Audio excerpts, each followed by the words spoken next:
तुझ्या पदरामध्ये काय भेट देऊ? तुला 1000ची साडी देऊ का 2000ची साडी देऊ? काय भेट देऊ? असं जर तुमच्या भावाने तुम्हाला विचारलं तर त्या भावाकडून मागूनच घ्या जे मी सांगते. दादा, अरे तुझी 1000ची साडी मला नकोय दादा, अरे तुझी 2000ची साडी नकोय दादा मला.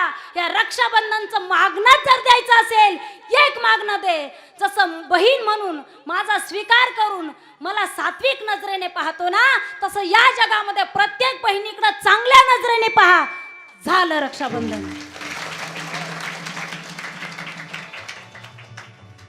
आणि अशी संस्कृती जर आपण जपली तर मी लिहून देते तुम्हाला, गॅरंटीने सांगते, या महाराष्ट्रामध्ये मुंबईसारख्या ठिकाणी, कोपर्डीसारख्या ठिकाणी, दिल्लीसारख्या ठिकाणी बलात्कार घडणारच नाही महाराज. आपला भाऊ विचाराने विरोध करा. वारकरी संप्रदायामध्ये आदिशक्ती मुक्ताबाई 10 वर्षाची, पण चांगदेव महाराजांना उपदेश करत असताना ती मुक्ताबाई म्हणते, माझी मुक्ताई मुक्ताई 10 वर्षाचं लेकरू, चांगदेव योगियाने तिला मानलं रे गुरु. माझी मुक्ताई मुक्ताई 10 वर्षाचं लेकरू, चांगदेव योगियाने तिला मानलं रे गुरु. चांगदेवाने जे 14 वर्ष जगले, त्या चांगदेवाने मुक्ताबाईला गुरु करून घेतलं. कारण काय माहिती आहे तुम्हाला? त्याचं कारणच असं आहे, मुक्ताबाई आदिशक्ती माया आहे. दुसरी गोष्ट अशी, मुक्ताबाई काही सामान्य जीवाची बहीण नाही आहे. कैवल्य सम्राट माऊली ज्ञानेश्वर माऊली यांची बहीण आहे. निवृत्तीवर प्रवृत्तीवर न येता निवृत्तीवर राहून या जगकल्याणासाठी जगले निवृत्ती दादाची बहीण आहे महाराज.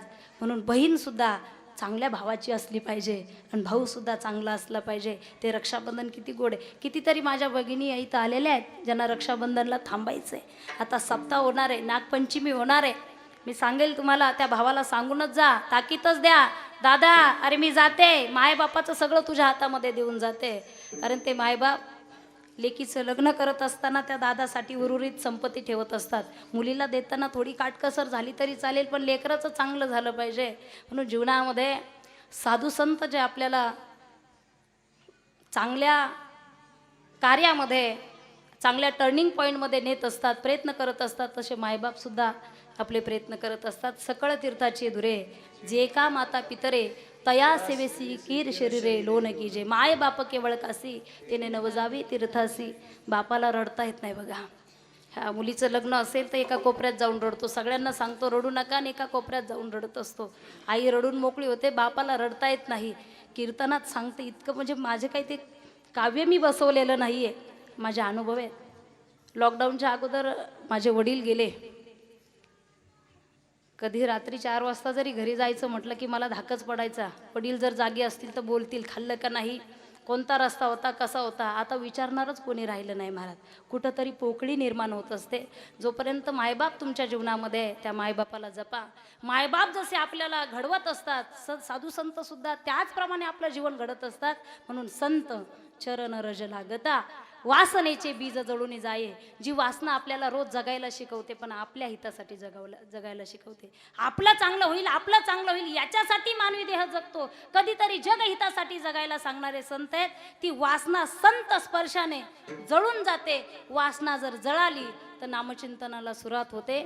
मग राम नामे उपजे आवडी, सुख घडोघडी वाढू लागे. आणि ते नामचिंतन आपण सगळेजण करणार आहोत. सगळ्यांनी वरती हात करा दोन्ही. वा,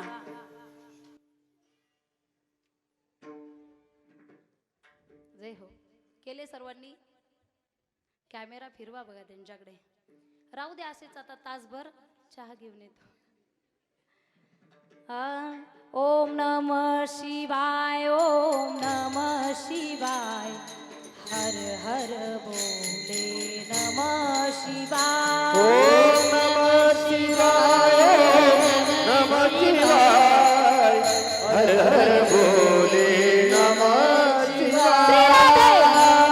शिवाय ओम नमः शिवाय, हर हर भोले नमः शिवाय. ओम नमः शिवाय,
शिवाय हर हर बोले नमः शिवाय शिवाय ओम नमः शिवाय हर हर बोले नमः शिवाय नमः शिवाय ओम नमः शिवाय हर हर बोले नमः शिवाय शिवाय ओम नमः शिवाय हर हर बोले नमः शिवाय ओम नमः शिवाय हर हर बोले नमः शिवाय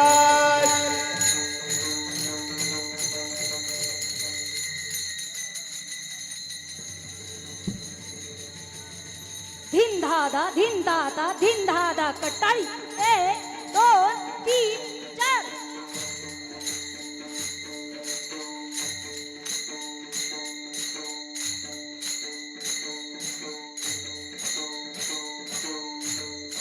आहा, क्या बात है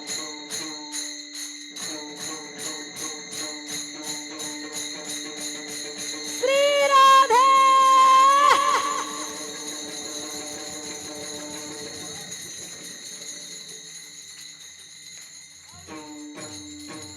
वाह वाह ताली बजवा ताली क्या बात है जय हो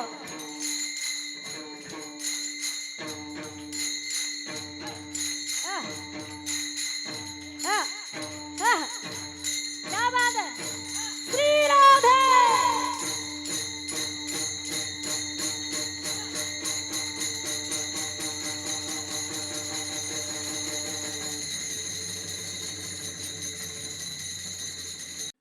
येड्याची जर संगत केली तर पश्चाताप होतो अरे सज्जनाची